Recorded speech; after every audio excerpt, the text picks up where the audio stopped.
বিদ্রোহী কবি লিখেছিলেন, কে আছে এমন ডাকু যে হরিবে আমার গোলার ধান। সরাসরি গোলার ধান হরণ না করলেও বনগাঁর আনাচে কানাচে কান পাতলেই শোনা যায় সেখানকার ডাকুর নানা কীর্তি। তিনি শঙ্করাঢ্য, বনগাঁর প্রাক্তন পুরপ্রধান, এলাকার ডাকাবুকো তৃণমূল নেতা। স্থানীয়রা যাকে চেনেন ডাকু নামে। রেশন বন্টনে দুর্নীতি মামলায় তিনি এখন ইডির হেফাজতে। বনগাঁ শহরের বাসিন্দা ধীমান বসু। তার অভিযোগ, 2014 সালে বনগাঁ পুরসভার স্কুলে শিক্ষক পদে নিয়োগের জন্য তার কাছে 10 লক্ষ টাকা দাবি করেন বনগাঁ পুরসভার তৎকালীন তৃণমূল কাউন্সিলর শঙ্করাঢ্য।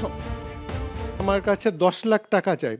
আমি 10 লাখ টাকা দিতে না পারার জন্য আমার তো ওই পোস্টে নিলই না, উল্টো আমাকে, আমি বললাম আমি তাহলে হাইকোর্টে যাব। তখন আমাকে খুনের হুমকি দেয়। থানা পর্যন্ত আমার অভিযোগ নিতে চায়নি। যশোর রোডের ওপর বাটার মোড়, জনবহুল এলাকা। 2018 সালে পুরপ্রধান থাকাকালীন ব্যবসায়ীদের আপত্তি সত্ত্বেও জামা কাপড়ের দোকান এবং একটি হোটেলের মুখ বন্ধ করে নীল বিদ্রোহের স্মারকও বসিয়ে দেন শঙ্করাঢ্য। মার খায় ব্যবসা। এখানে এখন মূর্তি, আমাদের এখন গাড়ি রাখারও জায়গা নেই। আর দেখতেই তো পাচ্ছেন, একটা দোকানের ফেসটাই নষ্ট হয়ে গেছে। বনগাঁ থেকে পেট্রাপোল স্থলবন্দরের দূরত্ব 6 কিলোমিটার।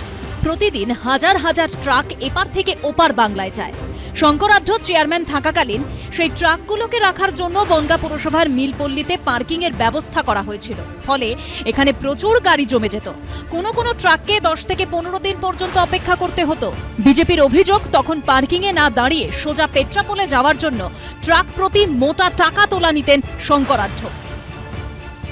বনগাঁ শহরের এই কালীতলা পার্কিং পরিচালনা করত বনগাঁ পুরসভা এবং তৎকালীন পুরপ্রধান ছিলেন শঙ্করাঢ্য। সেই সময় পরিবহন ব্যবসায়ীদের অভিযোগ ছিল শঙ্করাঢ্য বেআইনিভাবে গাড়ি পার্কিং করাতেন এবং তাতে লক্ষ লক্ষ টাকা তিনি বেআইনিভাবে আয় করতেন, এমনটাই অভিযোগ উঠেছিল। পার্কিংয়ে আগে নিয়ম ছিল যেভাবে গাড়ি আসবে সেইভাবে গাড়ি যাবে। শঙ্করাঢ্য চেয়ারম্যান হওয়ার পরে ও নিয়ম করলো যে 30,000 টাকা করে যদি দেয় তাহলে গাড়ি দাঁড় করাতে হবে না, আসবে চলে যাবে, এবং তাতে ডেলি 150 করে গাড়ি ছাড়তো।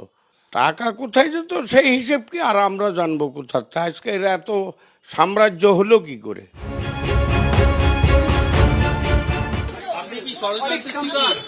অবশ্যই অবশ্যই এমন কোনো অন্যায় করিনি যে কোনো ফুড ক্যাম্পে। আমার কোনো ফ্লাওয়ার মিল নেই, আমার কোনো ডিস্ট্রিবিউটার নেই। একদিকে যখন ডাকুর বিরুদ্ধে একাধিক ডাকাবুকো অভিযোগ উঠছে, তখন ইডির নজরে শঙ্করাঢ্যর পরিবার। আদালতে পেশ করা রিপোর্টে ইডি দাবি করেছে শঙ্করাঢ্য শুধু নিজে নন, তার মা, স্ত্রী, ছেলে, মেয়ে, শঙ্করাঢ্যর ভাই